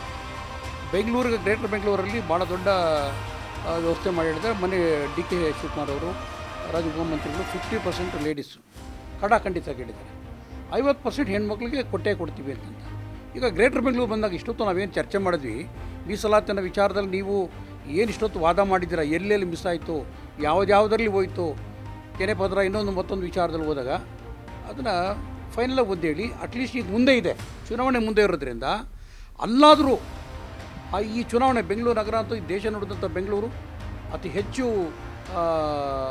ಹಣಕಾಸಿನ ವ್ಯವಸ್ಥೆ ಕೊಟ್ಟಂಥದ್ದು, ಭಾಳ ವಿಶ್ವ ನೋಡಿದಂಥ ಬೆಂಗಳೂರಿಗೆ ಈ ಇನ್ನು ಗ್ರೇಟರ್ ಬೆಂಗಳೂರು ಅಂತ ಮಾಡಿದಾರಲ್ಲ, ಈ ಗ್ರೇಟರ್ ಬೆಂಗಳೂರು ಬರುವಾಗ ನೀವು ಹಿಂಗೆ ಆಗಬೇಕು, ಇದೇ ಥರ ಆಗಬೇಕು ಅಂತೇಳಿ ತಾವು ದಯಮಾಡಿ ಅದನ್ನು ತಿಳಿಸ್ಕೊಡ್ಬೇಕು ಅಂತ ನಮ್ಮ ಮನವಿ. ಇವತ್ತು ಕೆಂಪೇಗೌಡರು ಕಟ್ಟಿದಂಥ ಒಂದು ಬೆಂಗಳೂರು ನಗರ ಇವತ್ತು ಎಲ್ಲೋ ಸುತ್ತುವರೆದು ಭಾಳ ದೊಡ್ಡ ಬೆಳವಣಿಗೆ ಆಗಿದೆ. ಇವತ್ತು ಮಾದೇಗೌಡರು ಸಂಪಾದಕರು ಮತ್ತು ಈ ಒಂದು ಸ್ವಾಭಿಮಾನಿ ಡಿಜಿಟಲ್ ಚಾನಲ್ನ ಮಾಲೀಕರು ಮತ್ತು ನಮ್ಮ ಸಾಕ್ಷಾತ್ ಸುದ್ದಿ ಪತ್ರಿಕೆಯ 17 ವರ್ಷ ನಿರಂತರವಾಗಿ ದಿನಪತ್ರಿಕೆ ಮಾಡ್ಕೊಂಡು ಬಂದಂಥವರು, ಅವರ ಭಾವನೆಗಳಲ್ಲಿ ಇವತ್ತು ಗ್ರೇಟರ್ ಬೆಂಗಳೂರಿನಲ್ಲಿ 50% ಹೆಣ್ಮಕ್ಳಿಗೆ ಮೀಸಲಾತಿ ಅಂತ ಹೇಳಿದ್ದಾರೆ. ಹೆಣ್ಮಕ್ಳಿಗೆ ಮೀಸಲಾತಿ ಕೊಡ್ತೀನಿ ಅಂತ ಹೇಳಿದ್ದನ್ನು DK ಶಿವಕುಮಾರ್ ಹೇಳಿದ್ರು. ಆದರೆ ಮುಖ್ಯಮಂತ್ರಿಗಳು ಅದಕ್ಕೆ ಅವಕಾಶ ಕೊಡಲ್ಲ. ನಾನು ಇದನ್ನು ಯಾಕೆ ನೇರವಾಗಿ ಹೇಳಬೇಕಂದ್ರೆ, ಇಲ್ಲಿ SCಗಳಿಗೂ ಕೊಡಬೇಕು. ಇವತ್ತು ಎಷ್ಟು ಮೀಸಲು ಕ್ಷೇತ್ರಗಳು ಬರ್ತವೆ, SCಗಳಲ್ಲಿ ಯಾರಿಗೆ ಅವಕಾಶ ಸಿಕ್ಕಿಲ್ವೋ ಅದರಲ್ಲಿ ಮೀಸಲಾತಿ ವರ್ಗೀಕರಣನೂ ಅನ್ವಯಿಸಬೇಕು. ಮೀಸಲಾತಿ ವರ್ಗೀಕರಣ ಅನ್ವಯಿಸಿದ್ರೆ 6%, 12% ಇರ್ತಕ್ಕಂಥ ಒಲಿರೋ ಮಾದಿಗರಿಗೆ ಎಷ್ಟು ಪರ್ಸೆಂಟೇಜ್ ಬರಬೇಕು ಅದು ಕೊಡಬೇಕು. ಅದರಲ್ಲಿ ಹೆಣ್ಮಕ್ಳಿಗೆ ಅವಕಾಶ ಕೊಡಬೇಕು. ಇವತ್ತು ಮೀಸಲಾತಿಯನ್ನು ಹೆಣ್ಮಕ್ಳಿಗೂ ಸಿಗೋದ್ರಲ್ಲಿ ಬಾಬಾ ಸಾಹೇಬ್ ಅಂಬೇಡ್ಕರ್ ದೇಶದ ಮೊದಲನೇ ಕಾನೂನು ಮಂತ್ರಿ ಆಗಿದ್ದಾಗ ಇಡೀ ದೇಶಕ್ಕೆ ಒಂದು ದೊಡ್ಡ ನ್ಯಾಯ ಕೊಡಿಸ್ಬೇಕು. ಹೆಣ್ಣು ಮಕ್ಕಳು ಗಂಡಸರಿಂದ ಶೋಷಣೆಗೊಳಗಾಗಿದ್ದಾರೆ, ದೌರ್ಜನ್ಯಕ್ಕೊಳಗಾಗಿದ್ದಾರೆ. ಅವ್ರಿಗೆ ನ್ಯಾಯ ಸಿಗಬೇಕಾದ್ರೆ ಕನಿಷ್ಠ ಕಾಮನ್ ಸಿವಿಲ್ ಕೋಡ್ ತರಬೇಕು ಅನ್ನೋ ಒಂದು ಪ್ರಯತ್ನ ಮಾಡ್ತಾರೆ. ಕಾಮನ್ ಸಿವಿಲ್ ಕೋಡ್ ಅಂದರೆ ಇನ್ನೇನಿಲ್ಲ, ದೇಶದಲ್ಲಿರ್ತಕ್ಕಂಥ ಎಲ್ಲ ಹೆಣ್ಣು ಮಕ್ಕಳಿಗೂ ತಂದೆ ಆಸ್ತಿಯಲ್ಲಿ ಪಾಲು, ಗಂಡು ಮಕ್ಕಳಿಗಿರ್ತಕ್ಕಂಥ ಸರಿಸಮಾನವಾದ ಹಕ್ಕುಗಳನ್ನು ಕೊಡಬೇಕಂತ ಒಂದು ವಿಚಾರ ಮುಂದೆ ಇಟ್ಕೊಂಡು ಬರ್ತಾರೆ. ಆವತ್ತು ನೆಹರು ಹೇಳ್ತಾರೆ, ಬಾಬಾ ಸಾಹೇಬ್ರೆ ನಾನು ನಿಮ್ಮನ್ನು ಕೇಳ್ಕೊತೀನಿ, ಕಾಲಿಗೆ ಬಿದ್ದುಬಿಡ್ತೀನಿ, ಆದರೆ ಆ ಮುಸಲ್ಮಾನ್ ಹೆಣ್ಣು ಮಕ್ಕಳನ್ನ ಬುರ್ಕಾದಲ್ಲಿ ಬಿಟ್ಬಿಡಿ, ಅವ್ರಿಗೆ ಕಾಮನ್ ಸಿವಿಲ್ ಕೋಡ್ ವ್ಯಾಪ್ತಿಗೆ ತರಬೇಡಿ ಅಂತಾರೆ. ಭಾರತದಲ್ಲಿ ಹುಟ್ಟಿರ್ತಕ್ಕಂಥ ಎಲ್ಲ ಹೆಣ್ಮಕ್ಳು ಒಂದೇ ಸಮಾನವಾದ ಸಂವಿಧಾನದ ಅಡಿಯಲ್ಲಿ ಕೆಲಸ ಮಾಡೋಂಥ ಒಂದು ವ್ಯವಸ್ಥೆಯಲ್ಲಿ ಅವ್ರನ್ನ ಪ್ರತ್ಯೇಕ ಬಿಟ್ಬಿಡಿ ಅಂತಾರೆ. ಹೋಗಲಿ ಬಿಡಿ ಅಂತೇಳಿ ಕಾಮನ್ ಸಿವಿಲ್ ಕೋಡ್ ಇದನ್ನು ಬಿಟ್ಟು ಹಿಂದೂ ಕೋಡ್ ಬಿಲ್ ತರ್ತಾರೆ. ಹಿಂದೂ ಕೋಡ್ ಬಿಲ್ ಮಂಡಿಸ್ಬೇಕಾದ್ರೆ ಪಾರ್ಲಿಮೆಂಟಲ್ಲಿ ಮೈಂಡ್ ಆಗಬೇಕು. ಪಾರ್ಲಿಮೆಂಟಲ್ಲಿ ಮಂಡ್ಸೋಕೆ ಹೋದಾಗ ಅದು ಮತ್ತೆ ನೆಹರು ಹೇಳ್ತಾನೆ, ಹೆಣ್ಣು ಮಕ್ಕಳು ಏನಿದ್ರು 4 ಗೋಡೆ ಮನೆಯಲ್ಲಿ ಗಂಡಸರಿಗೆ ಸುಖ ಕೊಟ್ಕೊಂಡು ಮಕ್ಕಳನ್ನ ಸಾಕೊಂಡು ಪಾಲನೆ ಮಾಡಬೇಕು, ಅವ್ರು ಯಾವ ಕಾರಣಕ್ಕೂ ಅವ್ರಿಗೆ ಅವಕಾಶ ಕೊಡಬಾರ್ದು ಅಂತ ವಿರೋಧ ಮಾಡ್ತಾರೆ. ರಾಷ್ಟ್ರಪತಿಗೆ ದೂರ ಹೇಳ್ತಾರೆ. ನೆಹರು ಹಿಂಗೆ ಹೇಳ್ತಾ ಇದ್ದಾನೆ, ಪ್ರಧಾನಮಂತ್ರಿ ಪಾರ್ಲಿಮೆಂಟಲ್ಲಿ ಈ ಕಾನೂನು ಮಂಡನೆ ಮಾಡದೆ ಹೋದರೆ ನಾನು ಯಾಕೆ ಕಾನೂನು ಮಂತ್ರಿ ಆಗಿರ್ಬೇಕು ಅಂತ ಹೇಳಿದಾಗ ಪಾಪ ಬಾಬು ರಾಜೇಂದ್ರ ಪ್ರಸಾದ್ ಅಸಹಾಯಕರಾಗಿ ಹೇಳ್ತಾರೆ, ಇಲ್ಲ ಅಂಬೇಡ್ಕರ್ ಜಿ ಅಡ್ಜಸ್ಟ್ ಮಾಡ್ಕೊಂಡು ಹೋಗ್ಬಿಡಿ ನೀವು. ರಾಷ್ಟ್ರಪತಿಗಳೇ, ನಾನು ಅಡ್ಜಸ್ಟ್ಮೆಂಟ್ ರಾಜಕೀಯ ಮಾಡೋಕ್ಕೆಲ್ಲ ಬಂದಿರೋದು. ಹೆಣ್ಣು ಮಕ್ಕಳು ತಲಾಂತರಗಳಿಂದ ಎಲ್ಲ ಜಾತಿ ಹೆಣ್ಣುಮಕ್ಕಳು, ಎಲ್ಲ ಧರ್ಮದ ಹೆಣ್ಣುಮಕ್ಳಿಗೂ ಅನ್ಯಾಯ ಆಗಿದೆ. ಅವ್ರಿಗೆ ನ್ಯಾಯ ಕೊಡದೆ ಹೋದ್ರೆ ನಾನೇ ಕಾನೂನು ಮಂತ್ರಿ ಆಗಿರಬೇಕು ಅಂತಕ್ಕಂಥ ಗಟ್ಟಿ ಧ್ವನಿಯಲ್ಲಿ, ಏರು ಧ್ವನಿಯಲ್ಲಿ ಮಾತಾಡಿದಂಥವ್ರು ಬಾಬಾ ಸಾಹೇಬ್ ಅಂಬೇಡ್ಕರು.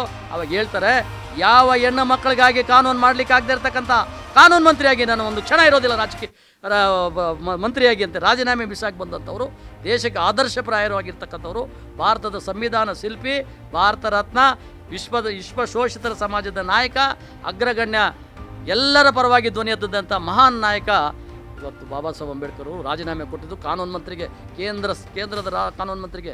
ಇಂಥ ಕಾನೂನು ಮಂತ್ರಿಗೆ ರಾಜೀನಾಮೆ ಕೊಡೋಂಥ ದಿಟ್ಟತನ ನಮ್ಮ ರಾಜಕೀಯದಲ್ಲಿ ಇರ್ತಕ್ಕಂಥವ್ರಿಗೆ. ಒಂದು ಗ್ರಾಮ ಪಂಚಾಯತಿ ಮೆಂಬರ್ಗೆ ರಾಜೀನಾಮೆ ಕೊಡೋದ್ರೆ ನಾನು ಯಾಕೆ ಕೊಡಬೇಕು, 10 ಲಕ್ಷ ಖರ್ಚು ಮಾಡಿದ್ದೀನಿ, 5 ಲಕ್ಷ ಖರ್ಚು ಮಾಡಿದ್ದೀನಿ ಅಂತ ಮಾತಾಡ್ತಾರೆ. ವಿನ ರಾಜೀನಾಮೆ ಮಾತು ಬರೋದಿಲ್ಲ. ಆ ಮೀಸಲಾತಿ ಬಾಬಾ ಸಾಹೇಬ್ ಕೊಟ್ಟಂಥ ಭಿಕ್ಷೆಯಲ್ಲಿ ಇವತ್ತು MLAಗಳಾಗ್ತೀರಾ, MP ಗಳಾಗ್ತೀರಾ, ಜಿಲ್ಲಾ ಪಂಚಾಯತಿ, ತಾಲೂಕು ಪಂಚಾಯತಿ, ಗ್ರಾಮ ಪಂಚಾಯತಿಗಳಾಗ್ತಾ ಇದ್ದೀರಾ. ಇವತ್ತು ನೀವು ನಿಮ್ಮ ಬದ್ಧತೆ ಏನು, ಈ ಸಮಾಜದ ಪರವಾಗಿ ಧ್ವನಿ ಏನು ನಿಮ್ಮದು, ಆ ಧ್ವನಿಯನ್ನು ಮಾತಾಡ್ತಕ್ಕಂಥ ಕೆಲಸಗಳನ್ನು ಆಗಬೇಕಾಗಿದೆ. ಇವತ್ತು ನಮ್ಮ ಸಂಘಟನೆಗಳು ಎಷ್ಟೇ ಇರಲಿ, 100 ಅಲ್ಲ 1000 ಸಂಘಟನೆ, ಅವನ್ನೆಲ್ಲ ನಾನು ಪ್ರೀತಿಯಿಂದ ನಮ್ಮ ಹಿರಿಯ ಸಂಘಟನೆಗಳಿಗೆ ಅಣ್ಣ ಅಂತೀನಿ, ಕಿರಿಯ ಸಂಘಟನೆಗಳಿಗೆ ತಮ್ಮ ಅಂತೀನಿ. ನಾವು ಅಣ್ಣ ತಮ್ಮಂದಿರೇ. ಇವತ್ತು ಧ್ವನಿ ಇಲ್ಲದೆ ಇರ್ತಕ್ಕಂಥವ್ರಿಗೆ ನ್ಯಾಯ ಕೊಡಿಸೋಂಥ ಕೆಲಸಗಳನ್ನು ಮಾಡಬೇಕು. ಶ್ರೀನಾರಾಮ್ ಅವರು BJPಯಲ್ಲಿದ್ದಾರೆ, ಅವ್ರು ಮಾತಾಡಿದ್ದು ನಂಬೇಡಿ. ಅವ್ರು ಮೀಸಲಾತಿ ಬೇಡ ಅಂತ ಕಿತಾಕಿ ಅಂದ್ಬಿಡ್ತಾರೆ. ಇದೆಲ್ಲ ನಾಟಕ ಆಡಬೇಡಿ, ಸತ್ಯ ಸತ್ಯನೇ. ಇವತ್ತು ಯಾವತ್ತೂ ಅಂಗೈನ ಸೂರ್ಯನಿಗೆ ತೋರಿಸ್ಬಿಟ್ಟು ಸೂರ್ಯ ಹುಟ್ಟಲಿಲ್ಲ ಅಂತಕ್ಕಂಥ ಒಂದು ಕೂಪ ಮಂಡೂಕಗಳಾಗಬೇಡಿ ನೀವು. ಇವತ್ತು ಸಮಾಜದ ಕಟ್ಟಕಡೆಯ ಸಮಾಜನ ಎಚ್ಚರಿಸುವಂಥ ಕೆಲಸ ಮಾಡಿ. ನೀವು ಕೈ ಅಂಗೈ ಅಡ್ಡ ಇಟ್ಬಿಟ್ಟು ಸೂರ್ಯನಿಗೆ ನಿಮಗೆ ಕಾಣಿಸ್ದೇ ಇರ್ಬೋದು, ಪ್ರಪಂಚಕ್ಕೆ ಸೂರ್ಯ ಕಾಣಿಸ್ತಾ ಇರ್ತಾನೆ. ಸತ್ಯ ಯಾವತ್ತಿದ್ರು ಸತ್ಯನೇ. ದೂದ್ ಕಾ ದೂದ್, ಪಾನಿ ಕಾ ಪಾನಿ. ಎಲ್ಲಿವರೆಗೂ ನ್ಯಾಯ ಬಡವ್ರು ಸಿಗಲ್ವೋ ಆ ಬಡವ್ರ ಪರವಾಗಿ ಧ್ವನಿ ಎತ್ತಲ್ವೋ ನೀವು ಆತ್ಮವಂಚನೆ ಮಾಡ್ಕೊತಾ ಇದ್ದೀರಾ. ಈ ಸಮಾಜಕ್ಕೆ ಅನ್ಯಾಯ ಮಾಡ್ತಾ ಇದ್ದೀರಾ. ಬಾಬಾ ಸಾಹೇಬ್ ಹೆಸರಿಡೋದಕ್ಕೂ ನೀವು ಯೋಗ್ಯರಲ್ಲ ಅಂತ ನಾನು ಭಾವಿಸ್ತೇನೆ. ಸಮಾಜದ ಬದಲಾವಣೆಗಾಗಿ ನೀವು ನಿರೀಕ್ಷೆಯಲ್ಲಿರಿ. ನೀವು ರಾಜಕೀಯ ಪಕ್ಷ ಯಾವುದನ್ನ ಮಾಡ್ಕೊಳ್ಳಿ, ಕಾಂಗ್ರೆಸ್ಸನ್ನು ಇಟ್ಕೊಳ್ಳಿ, BJP ಇಟ್ಕೊಳ್ಳಿ, ನೀವು ಯಾವ ಪಾರ್ಟಿಯಲ್ಲಿ ಇಟ್ಕೊಳ್ಳಿ, ನಾನು ಅದನ್ನು ಪ್ರಸ್ತಾಪ ಮಾಡಲ್ಲ. ಆದರೆ ಒಂದು ಸತ್ಯ, ಧ್ವನಿ ಇಲ್ಲದೆ ಇರ್ತಕ್ಕಂಥವ್ರಿಗೆ ಧ್ವನಿ ಕೊಡ್ತಕ್ಕಂಥ ಕೆಲಸ ನರೇಂದ್ರ ಮೋದಿಯವರು ನಿರಂತರವಾಗಿ ಮಾಡ್ಕೊಂಡು ಬಂದಿದ್ದಾರೆ.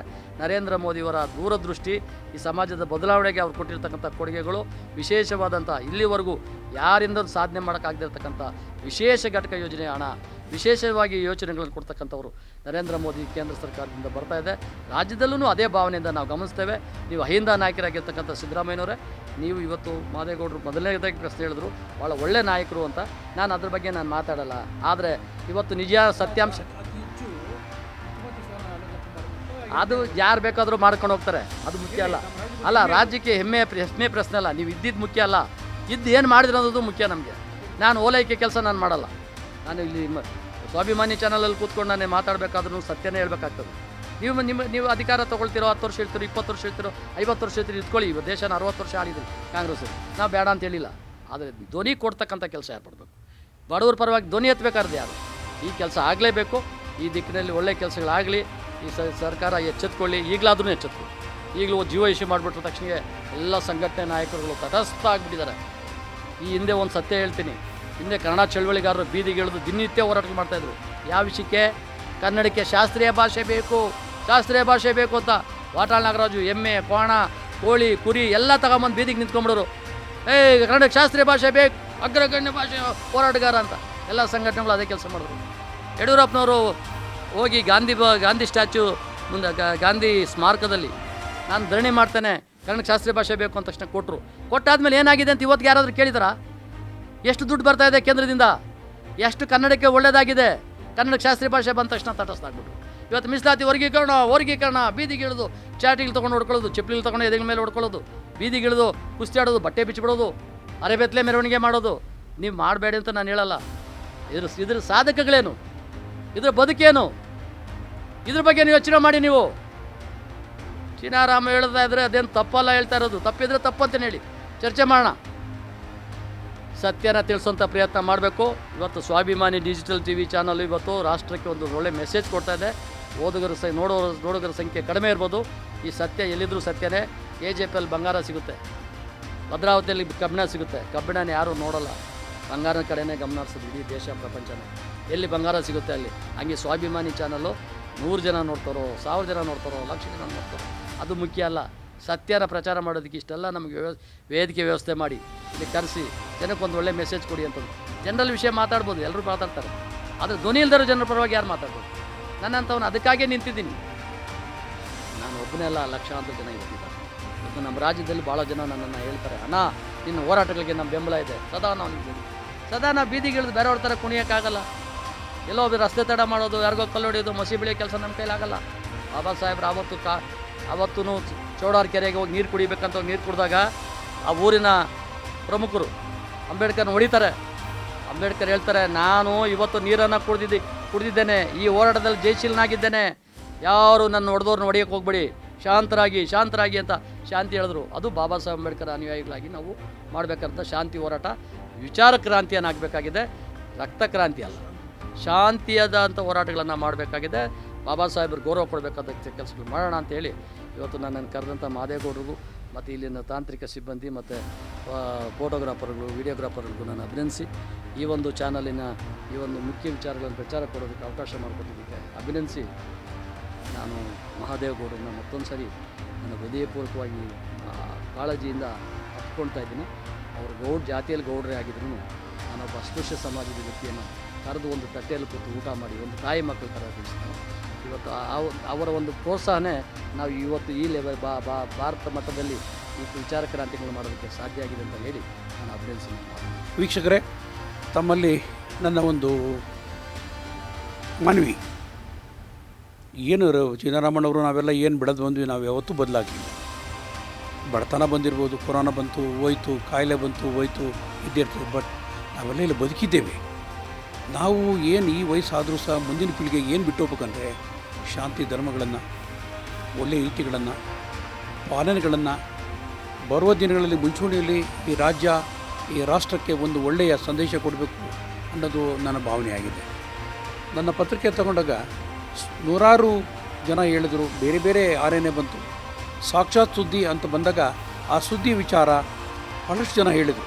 ರಾಮಣ್ಣವ್ರು ಮೊದಲುಗೊಂಡು ಹೇಳಿದರು, ಸಾಕ್ಷಾತ್ ಸುದ್ದಿ ಅನ್ನೋ ವಿಚಾರದ ಸಾಕ್ಷರತೆ ಇರಬೇಕು, ಅದರಲ್ಲಿ ಒಂದು ಉದ್ದೇಶ ಇದೆ, ಏನು ನಾವು ಸುದ್ದಿ ಬರಿತೀವಿ ಅದು ಸಾಕ್ಷಾತ್ ಅದರೊಂದಿಗೆ ಇರಬೇಕು ಅಂತಂತ ಹೇಳಿದಂಥ ವಿಚಾರದಲ್ಲಿ ರಾಮಣ್ಣವರು ಮುಖ್ಯಸ್ಥರಾಗಿರ್ತಾರೆ.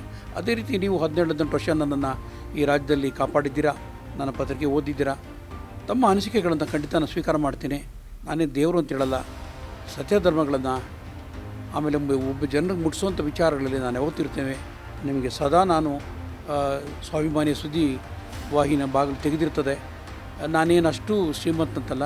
ನಾನು ಕೈಲಾದ ಶಕ್ತಿಗೆ ನಾನು ಮಂಡೂರು ಗ್ರಾಮದಲ್ಲಿ ಒಬ್ಬ ರೈತನ ಮಗನಾಗಿದ್ದೇನೆ. ನಮ್ಮ ತಂದೆ ಇವತ್ತು ಬದುಕಿದ್ದಾರೆ, 103 ವರ್ಷ ಇದ್ದಾರೆ. ನಂಜಪ್ಪ ಅಂತ, ನನ್ನ ತಾಯಿ ಸೊಣ್ಣಮ್ಮ ಅಂತ, ಅವರು 94 ವರ್ಷ ಚಿಲ್ಲರೆ ಅವರು ಬದುಕಿದ್ದಾರೆ. ಹಾಗಾಗಿ ನಮ್ಮ ಜೀವನದಲ್ಲಿ ಏನು ಕೈಲಾದ ಸೇವೆ ಮಾಡ್ಕೊಂಡು ಹೋಗಬೇಕು ಅನ್ನೋದೇ ನನ್ನ ಭಾವನೆ ಆಗಿರ್ತದೆ ಹೊರತು ನಾನು ಯಾವುದೋ ಒಂದು ಬೇರೆ ಸುದ್ದಿ ನಾನು ಹೇಳೋಕ್ಕೆ ಹೋಗಲ್ಲ. ಯಾವ ಸುದ್ದಿ ಅಂತ ಹೇಳೋಕ್ಕೆ ಹೋಗಲ್ಲ. ಬೇರೆ ಬೇರೆ ಚಾನಲ್ಗಳು ಅವ್ರು ಇಷ್ಟ ಬಂದು ಮಾಡ್ಕೊಂಡು ಹೋಗ್ತಾರೆ, ಅದು ಅವ್ರಿಗೆ ಸೇರಿದಂತಾಗುತ್ತದೆ. ಆದರೆ ನಾನು ರಾಮಣ್ಣವ್ರು ಏನು ಬೆಳೆದು ಬಂದ್ವಿ, ನಮ್ಮದೊಂದು ಗುರಿ ಇದೆ. ಈ ಗುರಿಯಿಂದ ದೇಶಕ್ಕೆ ಒಳ್ಳೆಯದಾಗ್ತದೆ, ಈ ಗುರಿಯಿಂದ ಈ ಸಮಾಜಕ್ಕೆ ಒಳ್ಳೆಯದಾಗ್ತದೆ, ಈ ಗುರಿಯಿಂದ ಒಂದು ಕುಟುಂಬದಲ್ಲಿ ಒಂದು ಮಗು, ಒಂದು ಹೆಣ್ಣು ಮಗು, ಒಂದು ಗಂಡು ಮಗು, ಒಂದು ಕುಟುಂಬ ಒಳ್ಳೆಯದಾಗ್ತದೆ, ಈ ರಾಷ್ಟ್ರಕ್ಕೆ ರಾಜ್ಯಕ್ಕೆ ಒಳ್ಳೆಯದಾಗ್ತದೆ ಅನ್ನೋ ಭಾವನೆಯನ್ನು ಇಟ್ಕೊಂಡು ನಾವು ಈಚೆ ಬಂದಿದ್ದೆ ಹೊರತು ಈ 6ನೇ ವಿಚಾರದಲ್ಲಿ ಬಂದಾಗ ಭಾಳ ಹೆಮ್ಮೆ ಪಟ್ಟಂಥವ್ರು ನಮ್ಮ ರಾಮಣ್ಣವರು. ಜೊತೆಗೆ ನಾನು ಡೆಲ್ಲಿನಲ್ಲಿ ವಿಚಾರ ಸಿಕ್ಕಿದಾಗ ಮಾನ್ಯ ಮಾಜಿ ಪ್ರಧಾನಿಗಳು ದೇವೇಗೌಡರು ಸಾರು ಹೇಳಿದರು, ಒಳ್ಳೆ ವಿಚಾರ ತಂದಿದ್ದೀಯಪ್ಪ, ಒಳ್ಳೆಯದನ್ನು, ನನಗೆ ಭಾಳ ಹೆಮ್ಮೆ ಆಯಿತು ಅಂತ ಹೇಳಿದ್ರು. ಹಾಗೆ ಎಲ್ಲ ರಾಜ್ಯದ ಜನಗಳಿಗೆ ಹೋಗಿದ್ದೀವಿ. ಇನ್ನೂ ಸರ್ಕಾರದ ಮಟ್ಟಕ್ಕೆ ಹೋಗಲಿಲ್ಲ. ಮುಂದಿನ ದಿನಗಳು ಸರ್ಕಾರದ ಮಟ್ಟಕ್ಕೆ ಮುಖ್ಯಮಂತ್ರಿಗಳು, ಉಪಮುಖ್ಯಮಂತ್ರಿಗಳು, ಹಾಗೆ ಎಲ್ಲ ವಿರೋಧ ಪಕ್ಷ ನಾಯಕರು, ಸಾಮಾಜಿಕ ಹೋರಾಟಗಾರರು, ಎಲ್ಲ ಪಕ್ಷಗಳು, ಸಾಹಿತಿಗಳನ್ನು, ಎಲ್ಲ ಅಧಿಕಾರಿಗಳನ್ನು ಭೇಟಿ ಮಾಡ್ತೀನಿ ಅಂತ ತಿಳಿಸ್ತಾ, ನಾನು ನಿಮ್ಮ ಅನಿಸಿಕೆಗಳಿಗೆ, ನಿಮ್ಮ ಪ್ರಶ್ನೆಗಳಿಗೆ ಉತ್ತರ ಕೊಡೋಕ್ಕೆ ನಾನು ತಯಾರಿದ್ದೇನೆ. ಆದರೆ ನಾನು ನಿಮ್ಮ ನೆನಪಿರಲಿ, ನಾನು 70 ವರ್ಷ ವಯಸ್ಸಾದವನು, ಅನ್ಯತಾ ಭಾವಿಸದೆ ನನಗೆ ಪ್ರಶ್ನೆ ಕೇಳುವಂಥ ವಿಚಾರಗಳಲ್ಲಿ ತಾವು ತಮ್ಮ ಪ್ರೀತಿಯಿಂದ ಪ್ರಶ್ನೆ ಕೇಳಿ ಆಗ ಹೇಳ್ತಾ ತಮ್ಮ ಸಲಹೆಗಳನ್ನು ಸ್ವೀಕಾರ ಮಾಡ್ತೀನಿ ಅಂತೇಳಿ ರಾಮಣ್ಣವರು ಅವರು ನನ್ನನ್ನು ಎಷ್ಟೋ ಕಷ್ಟಗಳಲ್ಲಿ ಕಾಪಾಡಿದ್ದಾರೆ. ಕಷ್ಟನೇ ಹಣಕಾಸಿನ ವಿಚಾರ ಅಂತಲ್ಲ, ಬೇರೆ ಬೇರೆ ನನಗೆಲ್ಲ ತೊಂದರೆಗಳಾಗಿದ್ದು, ಆ ತೊಂದರೆಗಳಲ್ಲಿ ನನಗೆ ಅವರು ನನ್ನ ಸಹೋದರ ಮಾದರಿ ನಿಂತಿದ್ದಾರೆ. ಹಾಗಾಗಿ ಇವತ್ತು ದಿವಸ ಈ ನಮ್ಮ ಸ್ವಾಭಿಮಾನಿ ಸಂಸ್ಥೆಗೆ ಬಂದಂಥ ಸನ್ಮಾನ್ಯ ರಾಮಣ್ಣವರಿಗೆ ನಾನು 2 ಕೈ ಮುಗಿದು ಅವ್ರನ್ನ ಪ್ರಾರ್ಥಿಸ್ಕೊಳ್ತೇನೆ. ನಾವು ಶುರು ಮಾಡಿದ್ದೇ ಅಂಬೇಡ್ಕರ್ ವಿಚಾರ, ನಮ್ಮ ಧರ್ಮನೇ ಅಂಬೇಡ್ಕರ್.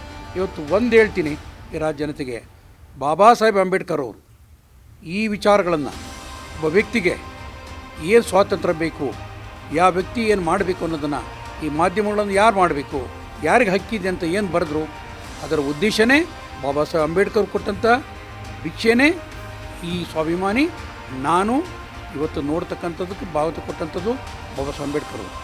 ಎಲ್ಲಿದ್ದರೂ ಬಾಬಾ ಸಾಹೇಬ್ ಅಂಬೇಡ್ಕರ್ಗೆ ನಾನು ಜೈ ಹಿಂದ್ ಹೇಳ್ತೀನಿ. ಜೈ ಅಂಬೇಡ್ಕರ್.